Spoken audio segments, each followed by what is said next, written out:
ಜನರ ಜಾಗೃತಿ ಎಚ್ಚರಾಗಲು ಮನದಿ ಗೌರವ ಬೆಳೆಯಿತು. ವಿವಿಧ ಭಾಷೆಯ ಹಲವು ಸಂಸ್ಕೃತಿ ಏಕರೂಪವ ತಳೆಯಿತು. ಹರಿದು ಹೊಳಗಿದ್ದ ಪ್ರಾಂತ್ಯವು ಒಟ್ಟುಗೂಡುತ್ತ ಬೆರೆಯಲು ಒಂದೇ ಭಾರತ ಒಂದೇ ಭಾವವು ಎಂಬ ನಿಶ್ಚಯವಾಗಲು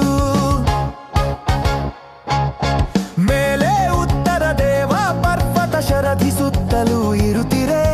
ಮಧ್ಯೆ ವಿಂಧ್ಯೆಯು ದಕ್ಷಿಣೋತ್ತರವನ್ನು ಭಾಗಿಸಿ ನಿಂದಿರೆ. ದೇವಗಂಗೆಯು ತಾಯಿ ತುಂಗೆಯು ಯಮುನೆ ನರ್ಮದೆ ಸಿಂಧುವು. ಬ್ರಹ್ಮಪುತ್ರವು ಕೃಷ್ಣೆ ಗೋದೆಯು ವರ ಸರಸ್ವತಿ ಕಾವೇರಿಯು.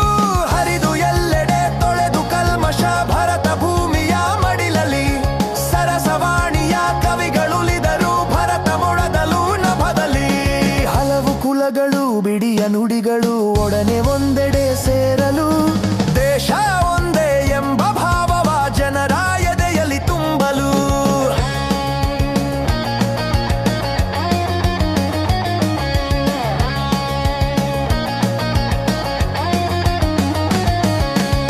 ನಮ್ಮ ಮನಗಳ ಏಕತೆಗೆ ಸಮ್ಮತವು ತಾನೆ ದೊರೆಯಲು. ಉದಯವಾಯಿತು ಹಿರಿಯತನದಲ್ಲಿ ಭಾರತವು ಗಣರಾಜ್ಯವು.